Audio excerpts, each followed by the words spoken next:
Colors out there. This is Nathan. I was starting to work on a new series talking about different color styles and stuff like that, and it dawned on me that I should go over basic terminology first. That way, a lot of people have different terms for different things. I just wanted to make sure that everybody was on the same page first.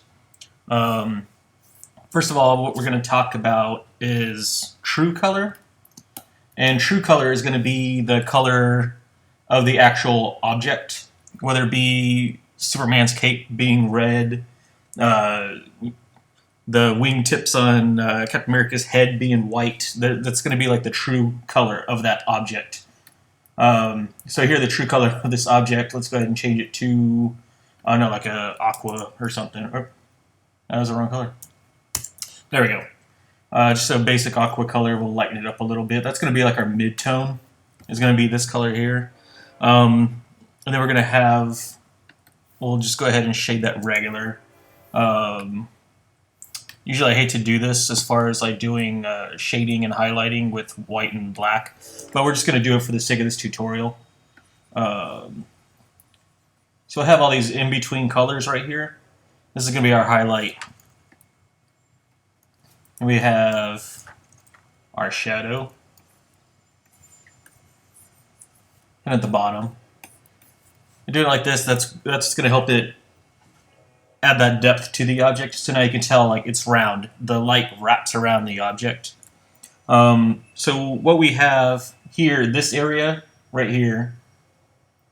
Let me go ahead and just jot some notes and get a good brush for that. So we have, oops, new layer. So we'll have our true color in the middle. We'll have our light. We can tell right here, like our light source is coming from this direction.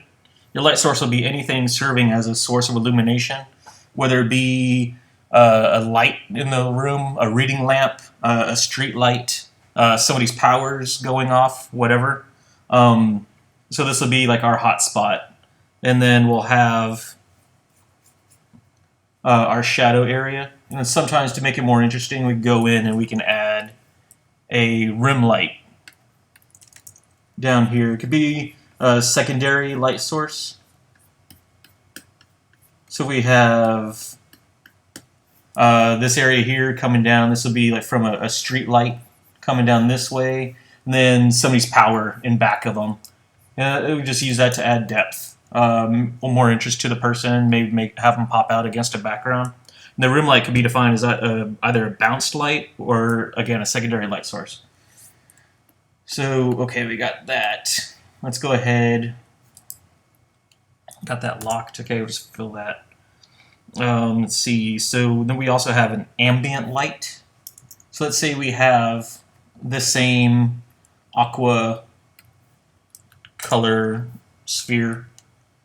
We'll go ahead and let me shade that again really quick.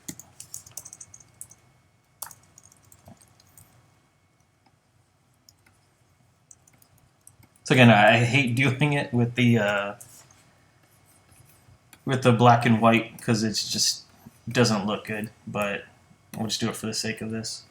Another thing I want to talk about is say, like, okay, if we have this here is going to be a bounce light because it's just coming back up the same color.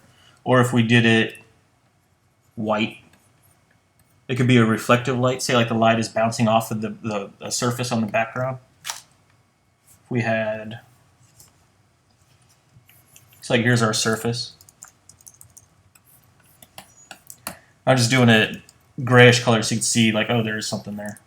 If we had like this white, bounce light will be say like off of a reflective surface, and then it'll add more interest to the shadows, or if you want to add like that rim light. So it'll be, can't even do this right now. Hold on a second. It'll be the light reflecting off of this surface here back onto the object. That'll be your bounce light or reflective light. Let's see. Oh, and this part right here, the darkest part of the shadow, right here, If I could draw it out. I got a red so you can see it. This shadow right here, all along here, that darkest part, that's called a core shadow.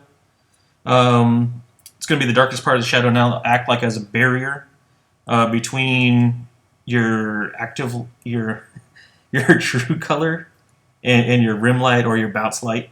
Also, I've heard people call it a terminator. I've just always called it myself like a core shadow. That's how I was taught. Okay, so we have those down. You get rid of that layer as well. So if we have this, okay, we're going to talk about ambient light. So we have our light sources and everything like that, but let's say the scene takes place at night.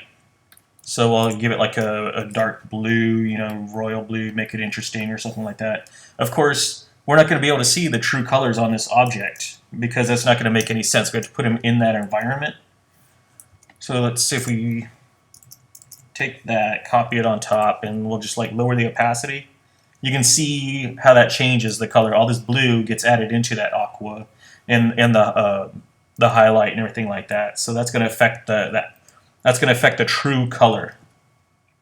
So a lot of times, so you would have Spider-Man out in the night. There should be, if it's a blue sky, you should see some of the blue in that red to make it maybe a little bit more of a magenta color or something. Or if he's trying to save some kids in a burning building, you would see a lot of yellows and oranges, and it'd be a lot warmer red.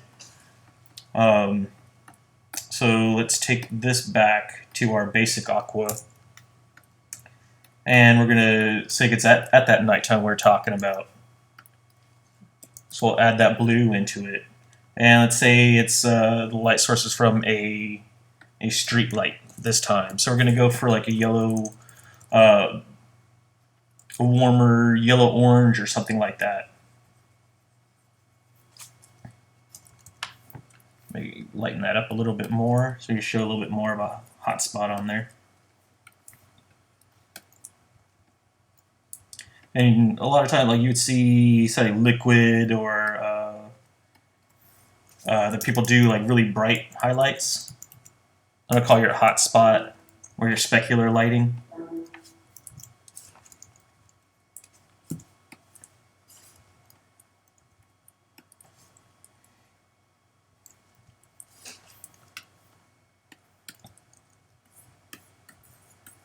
Yeah, erase into that a little bit.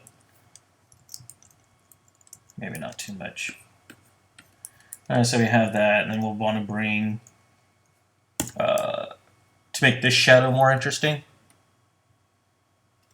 we'll add some more of that in here. We'll darken that up, add some color to it.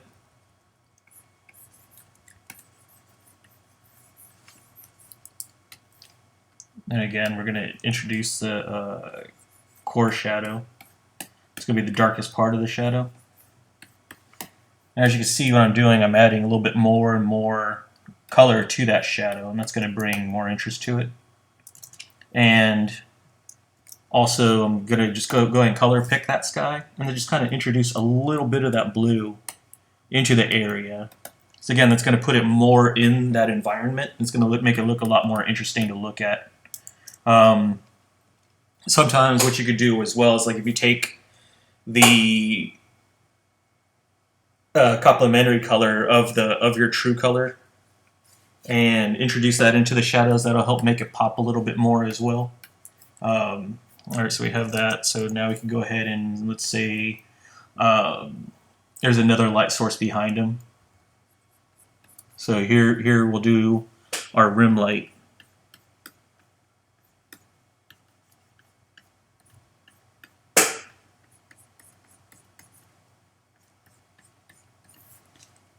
So we have a little bit of everything going on right now. We have an ambient light with this blue introduced into that aqua, which was our true color. And we have our light source. We have our core shadow introduced right here. A little bit of bounce light in that shadow to add more interest to it. And our rim light at the bottom here. A lot of times what I'll do as well is I might want to put a little bit of a glow on the rim light. Again, just kind of help it pop from the background a little bit more. Totally not necessary, but it helps a little bit. So there we have it. These are like the basics, the terminology I wanted to go over. If you have any questions or comments, just go ahead and contact me. Either here on YouTube, just leave a comment, or you could reach me on DeviantArt, lummage.deviantart.com. And I think that's it. And let's get down to the color styles, hopefully within this next week or so. All right, thanks a lot for watching, and goodbye.